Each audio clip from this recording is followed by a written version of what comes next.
What if the person you ignored every day had the power to take everything from you?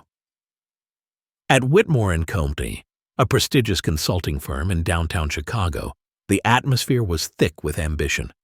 Executives in expensive suits walked briskly through the sleek hallways, engaged in high-stakes conversations, their minds fixated on multi-million-dollar deals. They hardly noticed the cleaning staff who moved silently in the background, ensuring the glass offices remained spotless and the conference rooms pristine. Among them was Martha Reynolds, a quiet, middle-aged cleaning lady dressed in a navy blue uniform. She kept her head down, pushing her cart through the corridors, dutifully mopping the floors and emptying trash bins. She was just another faceless worker in the building, invisible, unimportant, a nobody, or so they thought. Martha Reynolds was not just a cleaning lady. Years ago, she had been the driving force behind Whitmore & Company, laying the foundation for its success. She had built the company from the ground up, assembling a team, securing investors, and spending countless nights refining business strategies. Every milestone the company had achieved had been a direct result of her hard work and vision. But fate had intervened. After years of relentless dedication, Martha had developed serious health issues that forced her to step away. Unable to keep up with the daily pressures of leadership, she entrusted the company to her cousin, Thomas Reynolds, appointing him as CEO. She believed he would preserve the company's values and maintain its commitment to fairness and integrity. But something had gone wrong.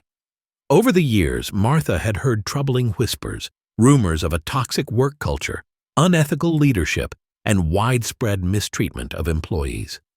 She had dismissed them at first, trusting that Thomas would handle any internal issues. But as the reports became more alarming, she knew she couldn't ignore them any longer. And so she returned. Not as an executive, not as an owner, but as a janitor.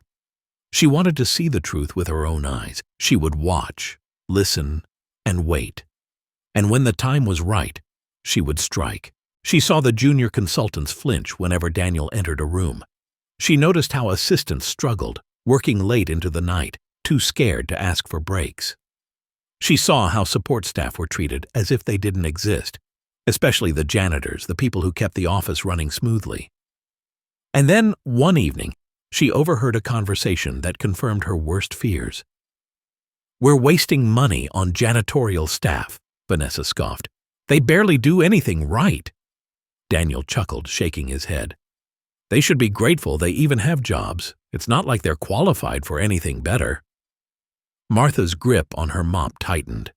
This was her company, built on honesty, respect, and fairness, and now it was being ruled by people who had none.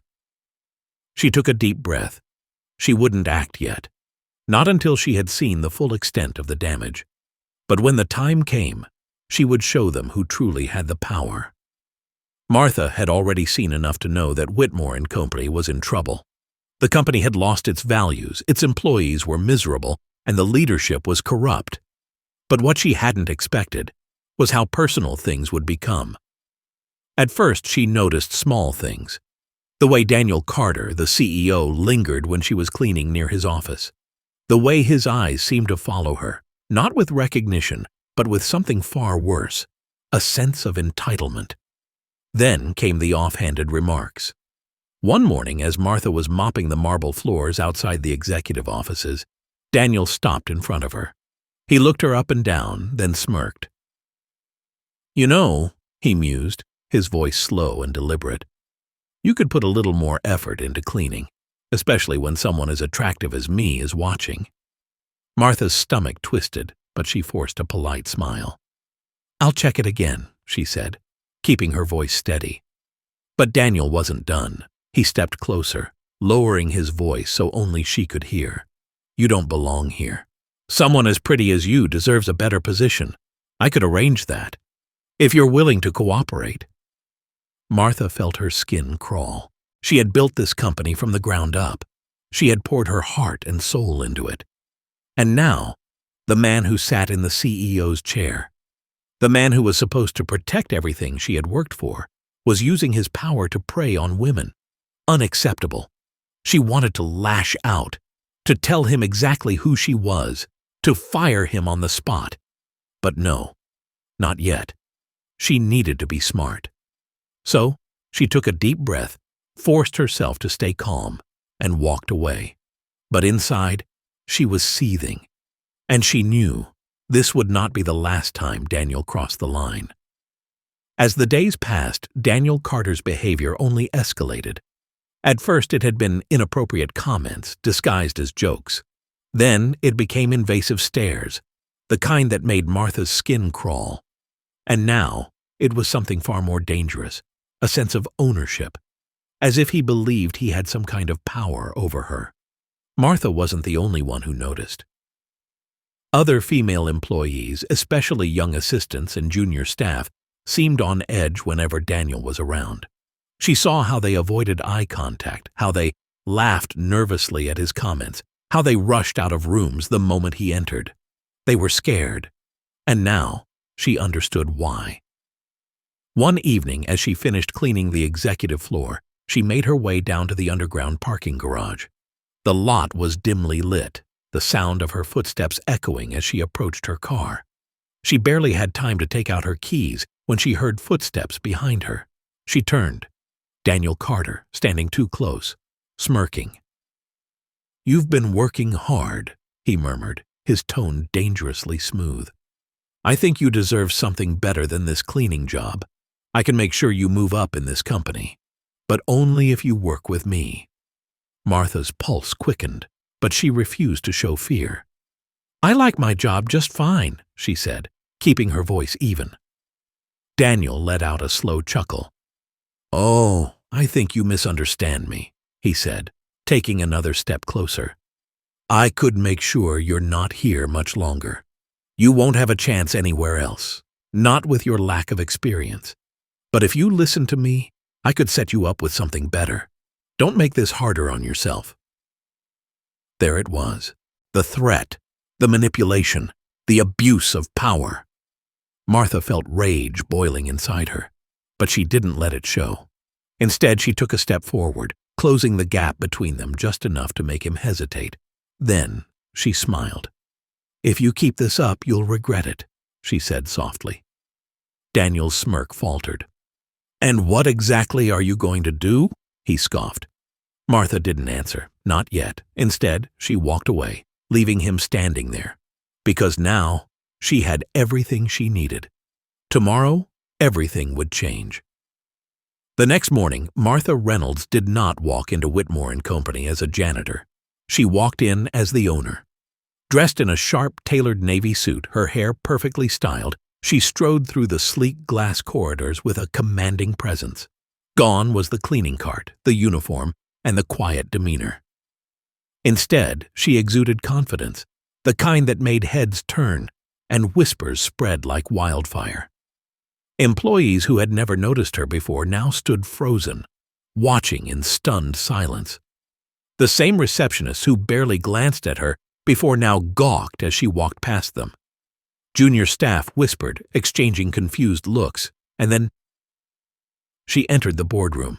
Inside, Daniel Carter and Vanessa Hayes sat at the long, polished table, preparing for their usual morning meeting.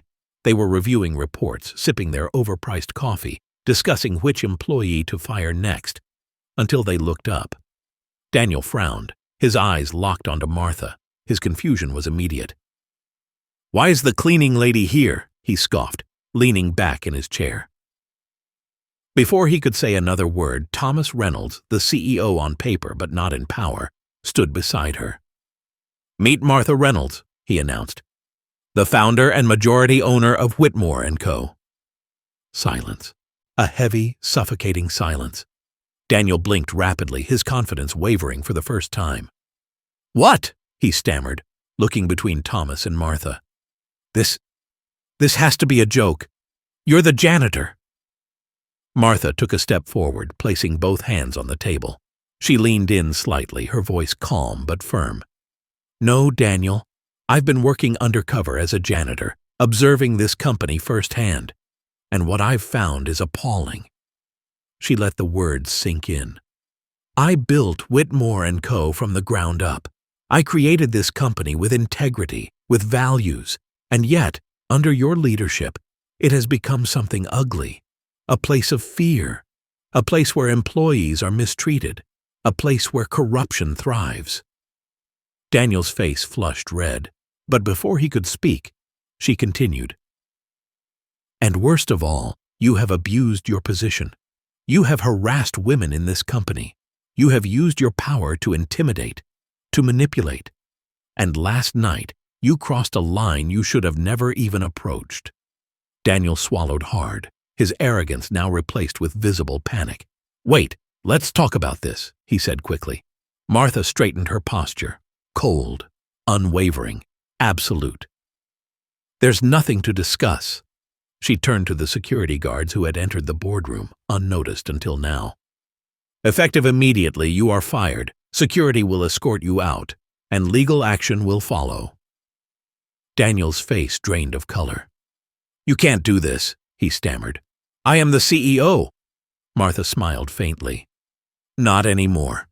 The security guard stepped forward, taking hold of Daniel's arms. He jerked away, his expression shifting from shock to desperation. "Wait! You can't! This isn't fair! This is my company!" Martha tilted her head slightly. "No, Daniel. This was never your company, and after today, you won't step foot in this building again." The guards began dragging him toward the door. His voice grew louder, more desperate. "You'll regret this!" he shouted. "You'll all regret this!" Martha didn't even blink. "I highly doubt that." As Daniel Carter was forcibly removed from the boardroom, the entire company seemed to exhale at once. Employees peeked into the hallway, watching as their tyrant was thrown out, and in that moment, something shifted. For the first time in years, the air inside Whitmore Co. felt lighter. But Martha wasn't done yet. She turned back to the remaining board members, her gaze sweeping across the room. "For those of you who have acted with integrity, your jobs are safe. But for those who have contributed to this toxic culture," she let the words hang in the air, "there will be consequences." Silence. No one dared to speak. Martha had made her move. And now, Whitmore Co. belonged to her again. With Daniel Carter gone, a wave of uncertainty rippled through the room. For years, the executives of Whitmore Co. had operated under his rule, either supporting his methods or silently accepting them. Some had actively encouraged his behavior, knowing that aligning themselves with power meant job security and promotions. Others had simply turned a blind eye, too afraid to challenge the status quo. Martha was about to change that. She stepped forward, her hands resting on the polished oak table. "I built this company to be a place of integrity, innovation, and fairness. Yet over the years, it has become something unrecognizable. That ends today." She let her words settle, watching as several executives shifted in their seats, exchanging uneasy glances. "Some of you are here because you truly believe in this company. You have worked hard, you have upheld its values, and for that, you will be rewarded. But for those of you who have contributed to this toxic environment, who have allowed employees to suffer under corrupt leadership, your time here is over." A murmur ran through the boardroom. No one dared to speak up against her. With a nod, Martha signaled to security. One by one, the worst offenders were called out and escorted out of the building. Vanessa Hayes, the ruthless chief strategy officer, was among them. Her face, usually poised and smug, was now twisted in anger. "This is a mistake," Vanessa hissed. "You can't just fire everyone." Martha tilted her head slightly, her expression calm. "You helped create a workplace where people lived in fear, where employees were ridiculed, manipulated, and discarded like trash. You stood by Daniel Carter and enabled his behavior. This company will never heal with people like you still in power." Vanessa's nostrils flared. "You'll regret this?" Martha smiled. "I've heard that before." Vanessa Hayes was escorted out of the boardroom, and as she disappeared down the hall, the remaining employees sat in stunned silence. Martha turned to face the executives who remained. "The reign of fear is over. From now on, Whitmore Co. will be a place where employees feel valued, where talent is rewarded, not exploited, and where leadership is earned, not taken. A moment passed. Then, one by one, employees began to nod, and then applause. First, a few hesitant claps.